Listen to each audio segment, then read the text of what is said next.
saw Nora yesterday for the first time in 10 days. I was filled with happiness. She has grown.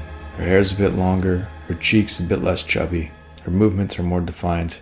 She's able to keep her balance better. She makes new sounds. She's more aware of the world. I lay on the ground while Nora chewed on a pink unicorn stuffed animal that I'd never seen before. Miriam was reorganizing something upstairs. When she came down, I dragged myself to the kitchen to begin making us breakfast. I opened the fridge. Little attention had been paid to the groceries that had been stuffed in there. There were vegetables that we'd bought before I left that sat there withered. I'll go through them later to see if they can be salvaged in some way. I'm looking at the sweater my mum knit for Nora. Miriam has laid it out to dress her in when she wakes up. Outside the window, I see the branches of a tree, how they crowd around a power line. It's difficult to describe the clouds and how they've changed throughout the day. A cluster of birds swoop together, across and back again. There's a satellite dish built on top of a garage a block or so away. My thoughts in many ways are still in Calgary. I'm remembering when we went to the synagogue there so that my mum could drop off her paperwork that claims her and my dad's burial plots. We had meant to drop it off the Friday previous, but she forgot them at home, so we stopped there on Monday.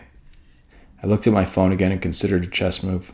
I looked on my music app and clicked on something or other. I'm reminded of a moment from last week when I was in Calgary. I was sitting on the chair next to the couch. My dad was lying down, drinking a glass of milk and doing something on his iPad. He asked me what I was writing. He was unable to articulate the word writing, so he made a motion with his hand, like he was writing. I told him that I was writing what I was thinking. He nodded in a way that made me feel that he respected my answer.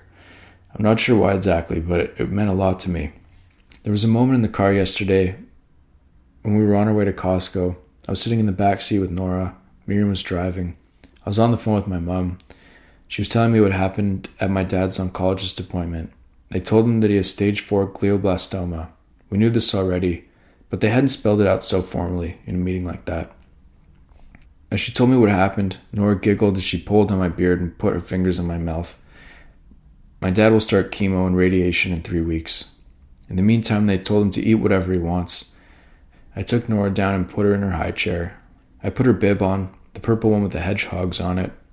I handed her a piece of the egg. She grabbed it and tried to put it into her mouth, but missed, and it fell onto the floor.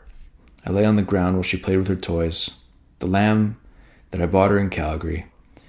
I could see she was getting bored, so I put her on my shoulders and we went around the room. She whacked my head repeatedly and laughed. We went to see a movie last night. Miriam's mom stayed home with Nora. The movie was good. I liked it more than Miriam did. I think that's only the second movie we've been to since having Nora. We used to go often. It wasn't uncommon for us to go once a week. We held hands during the trailers. I felt a sense of fluttering in my stomach towards Miriam. As the movie progressed, we let go and became comfy in our own ways. During the movie, Miriam checked her phone to make sure there was no messages from her mom and that Nora was okay. After the movie ended, I validated the parking ticket in the little machine. I felt proud of myself that I remembered to do it. We went to the grocery store afterward. We bought wasabi peas, some chives that were 2 for $6, baby corn that was on sale, dark chocolate that was on sale, and a piece of tiramisu that was on for half price. On the car ride home, we talked about the movie and snacked on the wasabi peas. Miriam seemed to like it less and less the more we got into it. When we got home, I began putting dinner together with the ingredients we got and the leftovers from Shabbat dinner. After we ate, we did whatever chores were left. I did the dishes and Miriam fed Mouse and got Nora's bottles ready. In bed, we watched TV and fell asleep before long. I had some dreams that I was smoking cigarettes and fell into an avalanche that happened off the sidewalk near our house. When I climbed out of it, I was on the edge of a rooftop of an abandoned building. There was a guy who stood with his cell phone demanding to know where I wanted to fly to. I woke up and made my coffee as usual. I was still thinking about the movie we saw. I read its Wikipedia page and clicked around with it for a little while. I sit here now with my fingers on top of the keyboard, looking between the screen and the window. Miriam and Nora are up from their nap. They're going for a walk now. While they're gone, I'll record what I have so far.